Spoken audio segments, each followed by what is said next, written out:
Bonjour, aujourd'hui, le rapport Haidt. Alors, ça va pas être pour les enfants, même si c'est extrêmement éducatif et on a appris énormément de choses. Mais voilà, là, ça sera plus pour les adultes. Donc, le rapport Haidt, H-I-T-E, a été publié en 1976, en plein milieu des révolutions féministes et des changements sociaux des années 70. Shear Haidt, une sociologue américaine, a cherché à donner une voix aux femmes sur un sujet longtemps ignoré ou mal compris, la sexualité féminine. Contrairement aux études précédentes, qui se concentraient souvent sur des aspects biologiques ou médicaux de la sexualité, elle s'est intéressée aux émotions, aux sentiments et à l'expérience vécue des femmes. L'objectif était de comprendre la sexualité féminine à travers leurs propres mots, sans s'en remettre à une vision patriarcale ou simplifiée des relations intimes. En donnant aux femmes une plateforme pour s'exprimer anonymement, elle a collecté des données qui allaient bien au-delà des normes sociales et des stéréotypes de la sexualité féminine. La méthodologie. Elle a envoyé un questionnaire détaillé à plus de 3000 femmes. Les questions portaient sur une variété de sujets. Le plaisir, l'orgasme, les relations sexuelles, les attentes sociales, les relations avec les hommes et bien plus encore. Ce qui distingue cette étude des autres, c'est que les réponses n'étaient pas quantitatives mais qualitatives. Ça signifie que les femmes ont été encouragées à partager leurs expériences personnelles en détail plutôt que de simplement cocher des cases. L'étude visait à déconstruire les idées reçues sur la sexualité féminine, en particulier les stéréotypes qui dominent la société.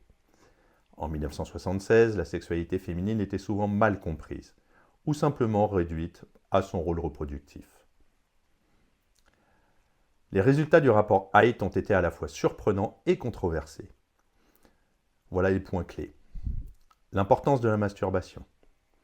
L'une des découvertes les plus frappantes du rapport est que la majorité des femmes atteignent l'orgasme par la masturbation, plutôt que par les rapports sexuels avec pénétration. Désolé messieurs. Beaucoup de femmes ont rapporté qu'elles ne parvenaient pas à atteindre l'orgasme par le simple acte sexuel avec un homme. En fait, environ 70% des femmes interrogées, 7 sur 10, ont déclaré qu'elles ne jouissaient pas de manière régulière pendant les rapports sexuels pénétrants. Cette révélation a brisé le mythe selon lequel le sexe pénétratif est la forme la plus normale ou naturelle de sexualité pour les femmes. Beaucoup de femmes ont exprimé leur frustration face à l'attente sociale selon laquelle elles devaient jouir pendant les rapports sexuels pénétrants. Le rapport a mis en lumière le fait que le clitoris est souvent le centre du plaisir pour la plupart des femmes, un fait que les études sur la sexualité avaient jusqu'alors négligé. Je vous rappelle que c'était il y a 48 ans. La dissociation entre le plaisir et l'amour. Un autre point important qui ressort de l'étude est que l'amour et le plaisir sexuel ne sont pas nécessairement liés. De nombreuses femmes ont rapporté qu'elles pouvaient aimer profondément leur partenaire sans nécessairement éprouver du plaisir pendant les rapports sexuels.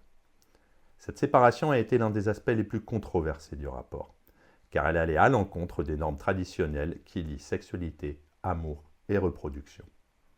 En outre, le rapport a révélé que les attentes émotionnelles et sexuelles des femmes étaient souvent très différentes de celles de leurs partenaires masculins. Beaucoup de femmes ont exprimé un sentiment de déconnexion entre ce que la société attendait d'elles dans une relation hétérosexuelle et ce qu'elles désiraient réellement. Les attentes sociales et la pression culturelle. Le rapport a également mis en évidence l'énorme pression sociale à laquelle les femmes étaient confrontées en matière de sexualité. Les femmes interrogées ont souvent déclaré qu'elles se sentaient obligées de se conformer à des normes qui ne correspondaient pas à leurs propres désirs et besoins. Par exemple, beaucoup ont rapporté qu'elles simulaient l'orgasme pour ne pas blesser les sentiments de leur partenaire ou parce qu'elles sentaient que c'était ce qu'on attendait d'elles. Cela montre à quel point la sexualité féminine était, et peut encore l'être d'ailleurs, façonnée par des attentes extérieures plutôt que par des besoins individuels des femmes. Le rapport a contribué à ouvrir une discussion sur la nécessité de réévaluer les attentes sexuelles dans les relations hétérosexuelles et de permettre aux femmes d'exprimer leurs désirs et limites, important, sans jugement. Les relations de pouvoir dans les couples. Le rapport a également abordé la question des relations de pouvoir dans les couples hétérosexuels. Beaucoup de femmes ont exprimé un sentiment d'inégalité dans leurs relations, notamment en ce qui concerne la sexualité. Elles ont rapporté que leur partenaire sexuel masculin semblait souvent moins préoccupé par leur plaisir ou qu'il ne comprenait pas tout simplement comment leur procurer de la satisfaction. Sheer Height a montré que les dynamiques de pouvoir dans les relations sexuelles hétérosexuelles jouaient un rôle crucial dans la manière dont les femmes expérimentaient ou n'expérimentaient pas justement le plaisir.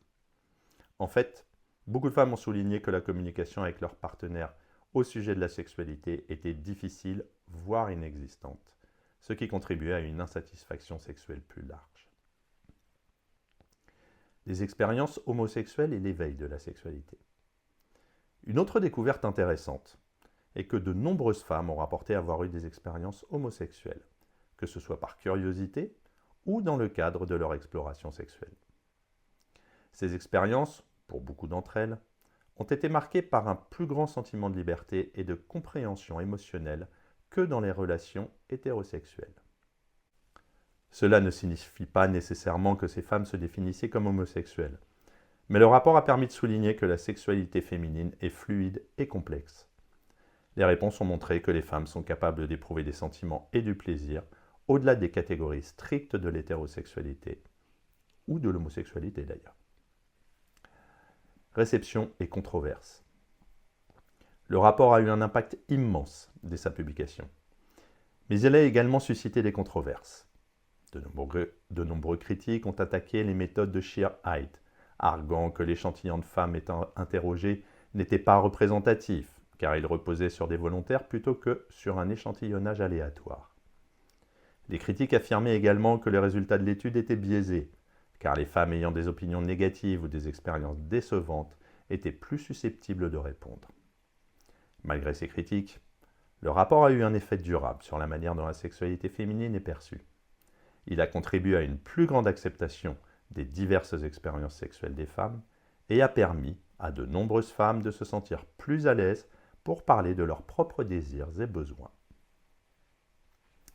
Tout cela a eu un impact culturel. L'impact du rapport Height ne peut pas être sous-estimé.